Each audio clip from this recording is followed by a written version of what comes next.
Bienvenue dans le 13h de RTI 1. Bonjour à tous. Tout d'abord, les trois titres. Deux nouveaux ambassadeurs pour représenter la Côte d'Ivoire en République démocratique du Congo et à Sao Tomé et Principe. Les diplomates Nicolas Kwaku-Kwadio et Silas Metch Adjé ont présenté il y a quelques jours leurs différentes lettres de créance. Dans ce journal également, la cérémonie de remise des prix du concours Tremplin Startup UMOA dans la commune du Plateau. À noter 29 prix et 29 primes attribuées. Une initiative de l'Union économique et monétaire ouest-africaine pour récompenser les meilleures entreprises. Enfin au Mali, l'intensification des combats entre le CSP et les djihadistes à Gao dans le nord-est.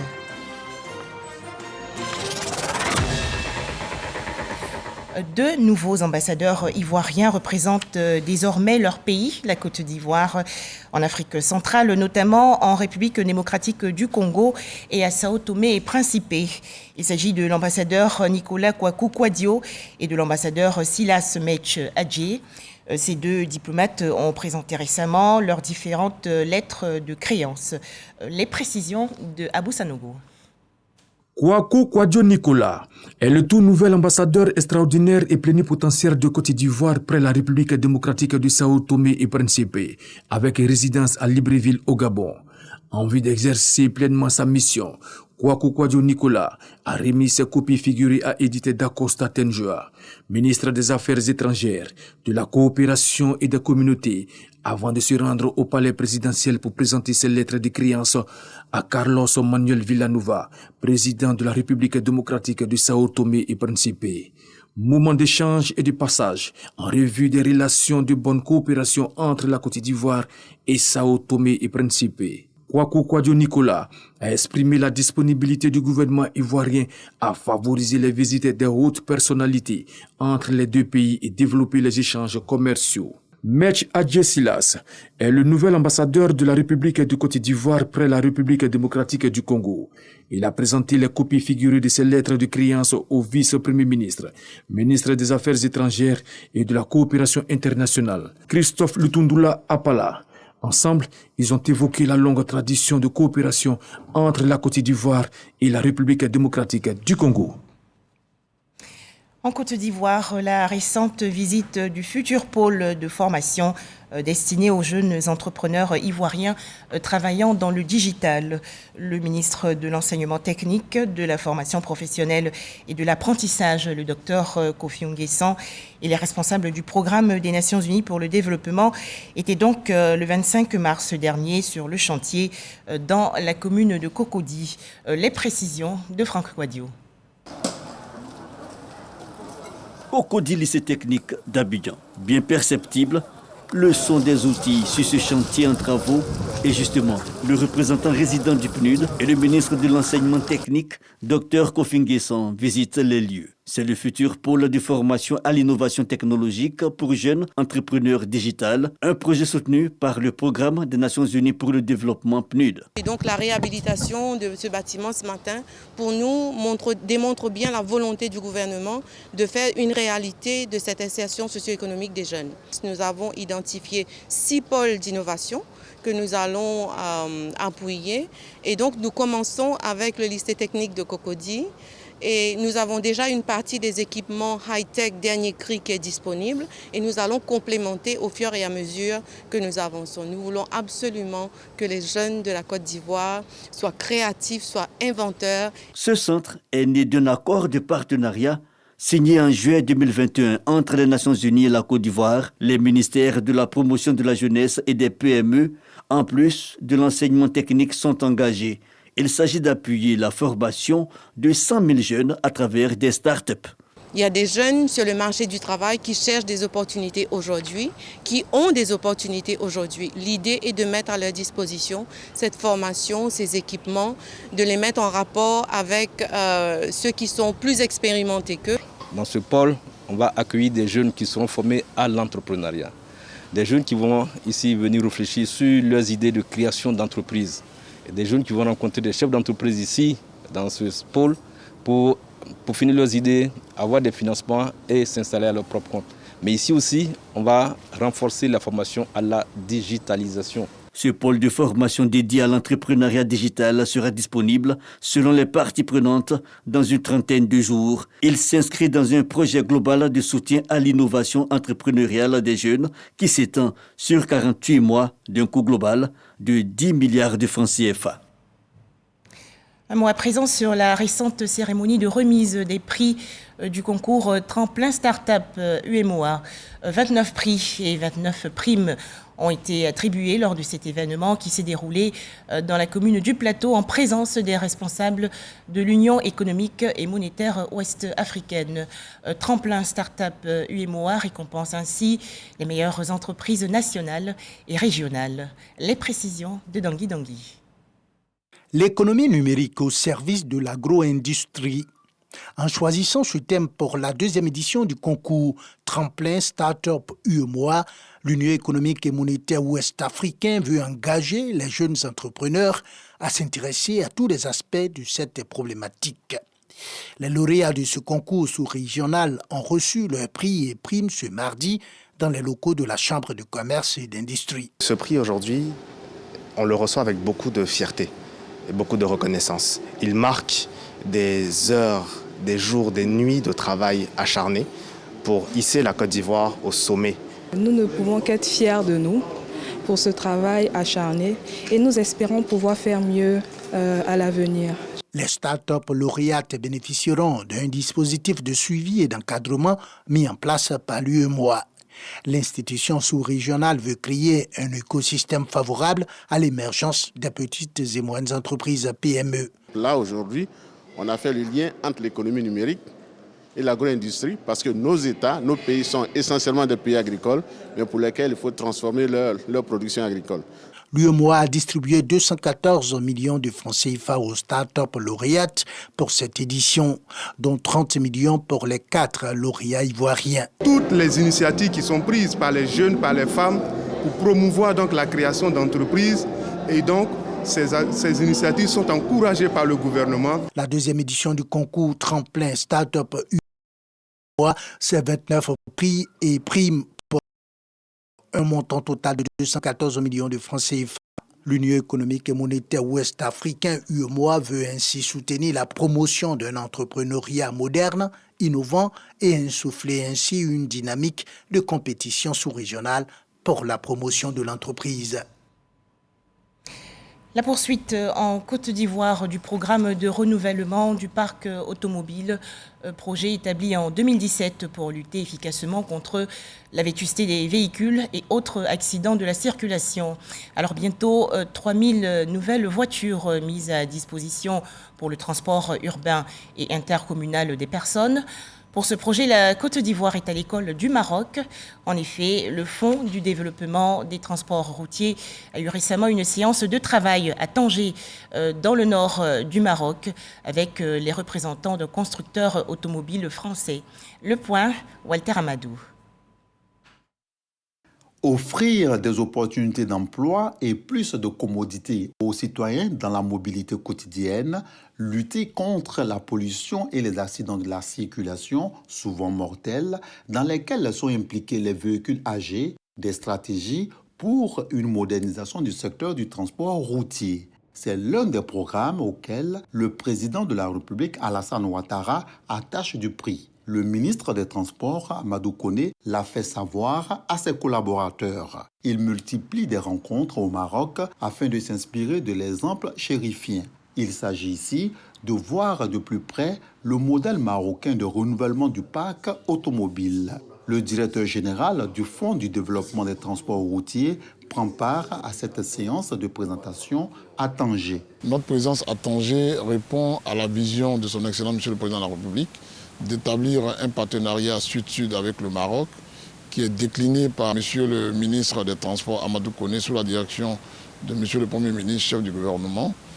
En ce qui concerne la composante particulière de renouvellement du parc automobile, nous nous sommes entretenus avec le représentant du groupe Renault en vue de mettre à la disposition des entreprises de transport des types de véhicules adaptés à leurs besoins, en termes de consommation, en termes d'amélioration de l'habitacle, en termes de confort, de sécurité, et de prix également. Si l'accord avec le concessionnaire marocain est finalisé, des voitures neuves vont être assemblées en Côte d'Ivoire. Des villes qui accueillent les matchs de la CAN 2023 sont mises en priorité pour recevoir ces futurs véhicules. Alors incessamment, dans le cadre de la CAN, un certain nombre de villes ont été sélectionnées, notamment Abidjan, Bouaké, San Pedro, Yamoussoukro et Korogo. Nous allons déployer progressivement des véhicules dans ces cités afin d'améliorer le cadre de transport, de mobilité des populations sur le plan de la sécurité et du confort. Le parc automobile en Côte d'Ivoire est estimé à plus d'1 million d'engins. L'âge de certains véhicules vétustes varie entre 18 et 25 ans. Ce pan du programme de renouvellement de ce parc vise à y injecter plus de 3000 voitures neuves dans les meilleurs délais. En Côte d'Ivoire, une conférence publique sur le civisme fiscal. Les travaux et échanges se sont déroulés il y a quelques jours dans la commune de Cocody, une initiative de la Direction générale des impôts qui a expliqué aux participants l'importance du paiement de l'impôt et son rôle dans l'économie nationale. Les explications de Jean-Luc Bangbo. L'impôt, sa définition, son rôle dans l'économie, le niveau de la pression fiscale en Côte d'Ivoire. La Direction générale des impôts a saisi la lucarne offerte par le magazine Nouvelle Afrique pour insister sur la sensibilisation au civisme fiscal et au paiement de l'impôt. L'activité économique est dynamique, donc le paiement de l'impôt également est dynamique, les ressources également sont dynamiques.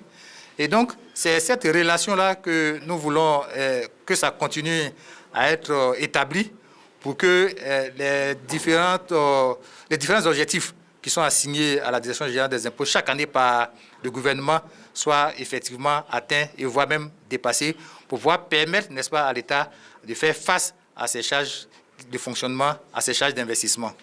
Tribune des élites africaines, l'UCAN dite de valorisation des compétences africaines initiée par le magazine panafricain était à son premier numéro. On voudrait promouvoir nos élites. On ne voudrait pas que ce soit cette image de l'Afrique qui est toujours en train de tendre la main. Nous avons des valeurs. Donc ce sont ces valeurs-là que nous voulons mettre en exergue. Les mois à venir, on aura d'autres Africains qui excellent dans leur domaine pour mieux les porter au vu de l'Afrique et au-delà. Créé en 2020, ce magazine d'information générale s'est donné pour créneau la promotion des élites africaines.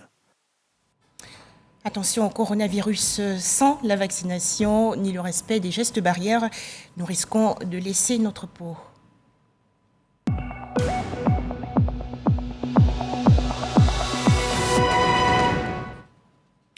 « 16 nouveaux cas de coronavirus enregistrés hier en Côte d'Ivoire par le ministère de la Santé, de l'Hygiène publique et de la couverture maladie universelle. La Côte d'Ivoire compte donc à présent 81 713 cas confirmés de coronavirus, 80 890 personnes guéries, 796 décès et 18 cas actifs. Situation plus difficile en Chine où le coronavirus fait rage. À compter d'aujourd'hui, lundi 28 mars 2022, la partie est de la ville de Shanghai va donc être confinée pour 5 jours. Objectif, permettre le dépistage des habitants, suivi par la partie ouest pour la même durée à partir du 1er avril prochain. En Côte d'Ivoire, 7 agents de santé en poste au centre hospitalier universitaire de Trècheville récompensés récemment lors d'une cérémonie. Ces 7 agents ont été décorés dans l'ordre du mérite de la fonction publique en raison de leur grand dévouement et engagement dans la lutte contre le coronavirus. Le point, Grace Kando. Les mérites du professeur Serge Hérolier reconnus. Ce chef de service des maladies infectieuses et tropicales du centre hospitalier universitaire de Trècheville a été fait commandeur. Avec lui, 6 de ses collaborateurs, dont un officier et 5 chevaliers, tous décorés dans l'ordre du mérite de la fonction publique. Madame la ministre Anne Désiré Loto, Au nom de tous les récipiendaires de la riposte contre la Covid-19 déclarée ce jour, permettez-moi de vous dire merci, merci, merci.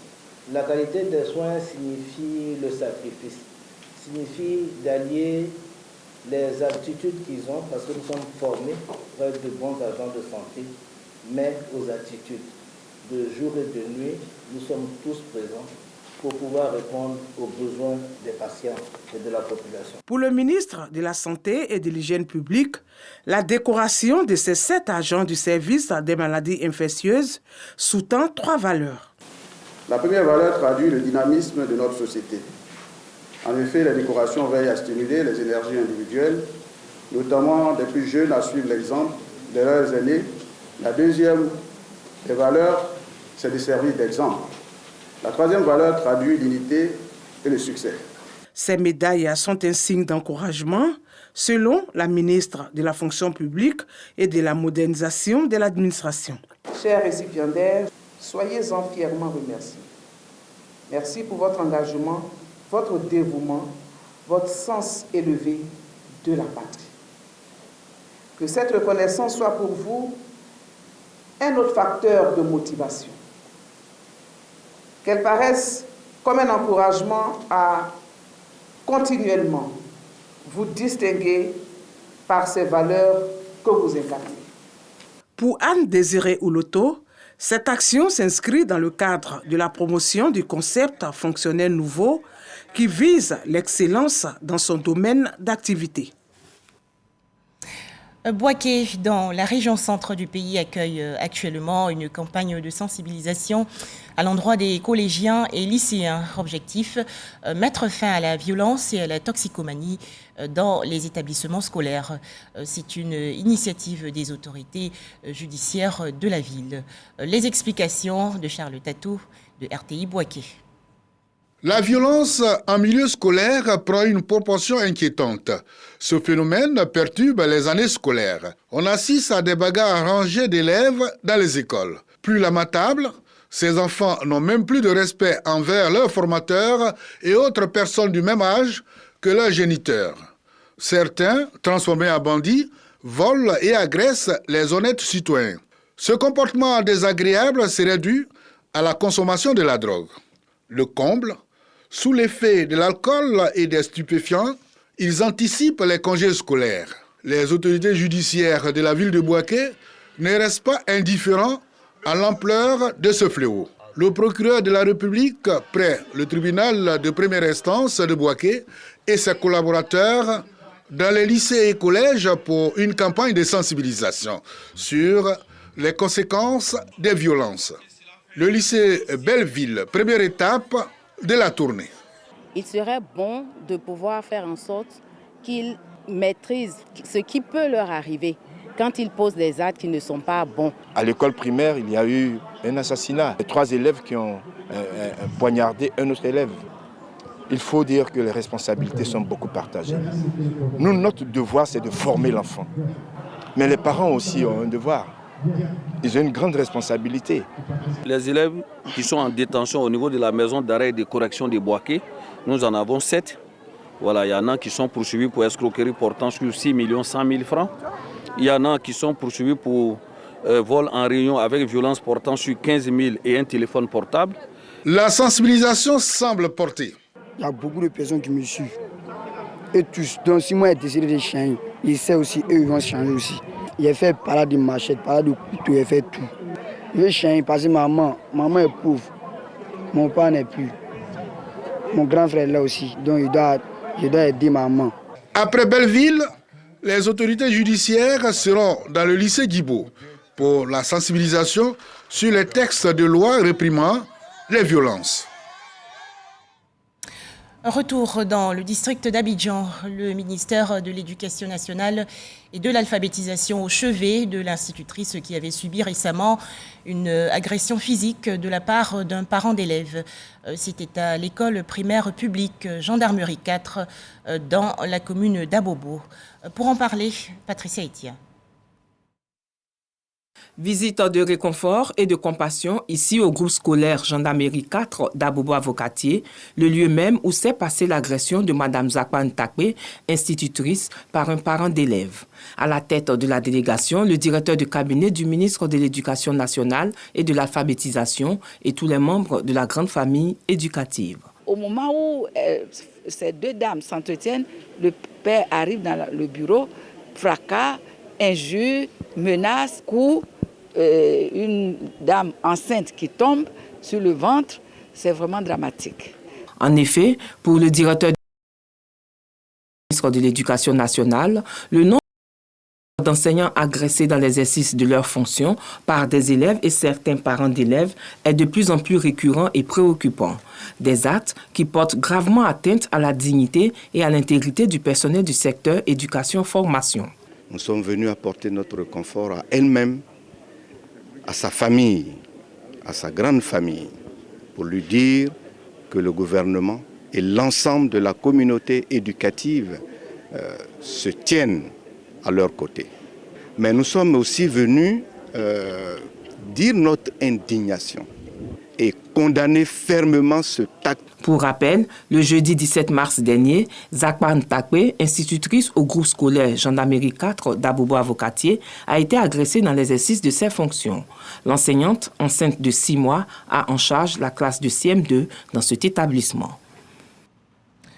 Grand Bassam, dans la région sud du pays, les élèves du lycée d'excellence sensibilisés récemment lors d'une campagne pour prévenir ou mettre fin aux violences basées sur le genre dans les établissements scolaires. Au menu, des projections de films et un panel pour amener les apprenants à tourner le dos à la violence. C'est une initiative du ministère de la Femme, de la Famille et de l'Enfant. Le point, Didier Nguessan. Sur 3019 cas de violence basés sur le genre enregistrés en Côte d'Ivoire, 454 sont des viols, 152 des agressions sexuelles, au nombre desquelles les mutilations génitales, 1079 des dénis de ressources et 520 des violences psychologiques. Le ministère de la Femme, de la Famille et de l'Enfant sensibilise dans le milieu scolaire à travers des conférences et consultations juridiques. Les élèves du lycée d'excellence de Grand Bassam sont réceptifs. J'ai retenu qu'il faut promouvoir les droits de la femme parce que tout comme l'homme, la femme a aussi des droits. Ils sont égaux sur tous les plans. 6 types de violences basées sur le genre. Le premier type, c'est le viol. Le deuxième type, les agressions sexuelles. Le troisième type, les agressions physiques. Le quatrième type, les mariages forcés. Le cinquième type, les dénis de ressources, d'opportunités ou de services. Et le sixième type, les maltraitances psychologiques et émotionnelles. Les auteurs sont soit à l'intérieur du milieu scolaire ou soit en dehors du milieu scolaire. Le réflexe, c'est de dénoncer systématiquement. En cas d'agression, il est recommandé la prise en charge sanitaire dans un délai de 72 heures et des poursuites judiciaires au lieu de règlement à l'amiable. Trop d'enfants et d'adolescents qui ont l'âge des élèves de cette école sont victimes d'agressions tant sur leur lieu d'apprentissage, mais aussi au sein de leur famille. À ces enfants et à ces adolescents, nous demandons toute l'assistance et la protection. C'est pour répondre à cette impérieuse nécessité que nous avons mis en place un numéro vert gratuit, le numéro 116. L'auteur de violences basées sur le genre encourt une peine d'emprisonnement de 5 à 20 ans et une condamnation à vie si la victime est mineure. Dans l'actualité nationale également, les échanges dans la commune de Yopougon entre la présidente du conseil régional du Cavally et les représentants de la jeunesse et des différentes mutuelles de la région. Anne Ouloto a exhorté ses interlocuteurs à toujours œuvrer pour la paix. Walter Amadou. La paix et la cohésion des préalables à tout développement. C'est le message de la présidente du conseil régional du Cavally, Anne Désirée Ouloto, à l'endroit des jeunes et des mutuelles de sa région résidant à Abidjan. Cette rencontre d'échange et de sensibilisation fait suite à la fragilité de l'entente constatée par la ministre relativement aux dernières élections législatives. Elle exhorte ses interlocuteurs du jour à voir d'un bon œil les actions de développement entreprises par le président de la République, Alassane Ouattara, dans la région du Cavali. Visiblement, le message est bien perçu. Pour la construction de toutes ces infrastructures scolaires à l'endroit de nos plus jeunes, parce que l'école précède le développement. Grâce à votre leadership gagnant, la jeunesse a renoncé à beaucoup de choses qui ne l'honoraient pas. Nombreuses sont vos actions à l'endroit des femmes. Les femmes ont sollicité le Lorodougou à la sous-préfecture de Zagné. Et sans tarder, vous avez agi. Et aujourd'hui, les femmes sont au travail. La présidente du conseil régional du Cavali a également attiré l'attention de ses parents sur l'intérêt de l'unité des communautés Oué. Demain, on va me demander, Anne, tu as laissé quoi au Cavali? J'ai envie de dire demain, plus tard, j'ai laissé un Cavali en paix. J'ai laissé des frères et des sœurs qui sont ensemble, qui ne regardent pas les partis politiques et qui regardent l'intérêt du Cavali. À l'instar des autres régions du pays, la région du Cavali bénéficie de travaux dans les secteurs de l'éducation, de la voirie, de l'adduction en eau potable et plusieurs projets sociaux sont financés par le gouvernement.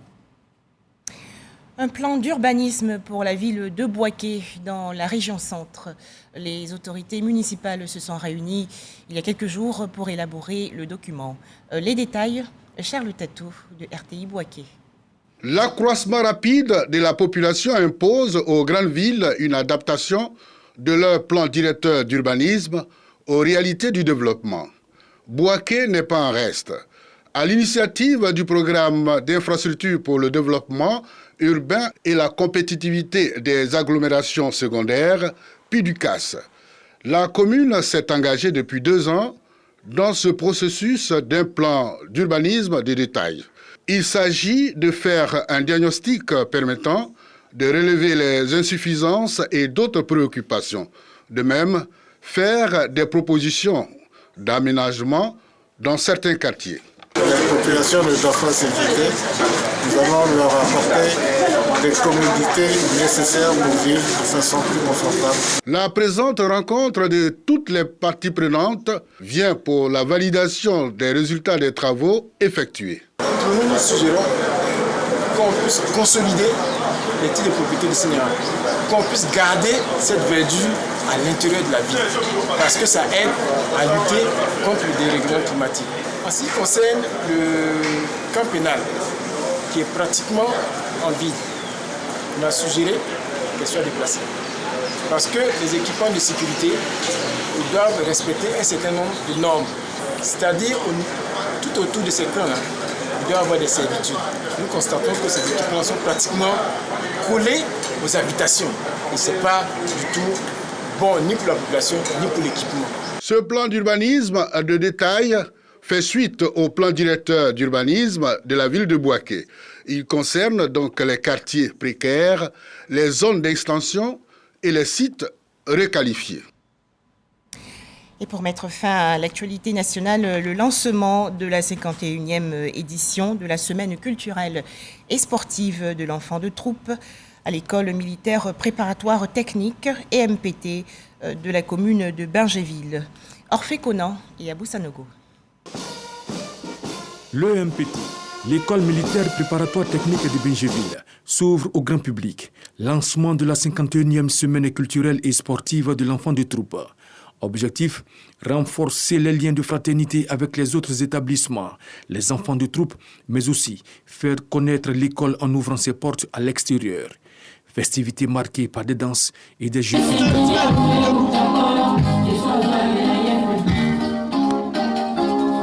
Notre école s'enorgueillit de vous accueillir à l'occasion de la cérémonie d'ouverture de la semaine culturelle et sportive de l'enfant de troupe. Pérennisation de la culture de l'excellence, Thème de cette édition qui prend tout son sens. L'UMPT formant des cadres et techniciens de l'administration civile et militaire, à l'instar du chef d'état-major général des armées, le général de corps d'armée Lassina Doumbia, représenté par le général de brigade Issa Sakou, chef de corps du groupement des sapeurs-pompiers militaires. Le parrain de l'événement s'est félicité du travail effectué par l'UMPT pour maintenir son statut d'école d'excellence. Nous avons souhaité donc accompagner cet établissement-là, vu la qualité de son enseignement, les résultats scolaires qui sont chaque année réalisés donc par cet établissement, et donc l'accompagner pour continuer sur le chemin donc de l'excellence. La semaine culturelle et sportive des enfants de troupe a été marquée par des compétitions sportives, des jeux éducatifs, des actions sociales et une kermesse. 12 pays africains représentés au sein de l'UMPT prennent part à ces festivités. En image, l'actualité au Mali, où de violents affrontements entre le CSP, le cadre stratégique permanent qui rassemble l'ensemble des groupes signataires de l'accord de paix de 2015, et l'État islamique dans le Grand Sahara ont lieu depuis près de 3 semaines à Gao, dans la région nord-est. Ces conflits ont fait des centaines de morts en quelques jours dans chaque camp et provoquent bien sûr des déplacements importants de population. Il y aura un nouveau round de négociations du 28 au 30 mars prochain entre les autorités russes et ukrainiennes. À noter que les pourparlers vont se tenir en Turquie et en présentiel. Enfin, rappelons ce rendez-vous aujourd'hui à 16h précise sur RTI 1. Votre émission « Ça fait l'actualité » va présenter et expliquer largement le fonctionnement du Conseil économique, social, environnemental et culturel ivoirien et son équivalent français, le CESE France. Ça fait l'actualité présenté par Eliane Hervaux. Voilà, merci de nous avoir suivis et excellent début de semaine à tous sur les chaînes du groupe RTI.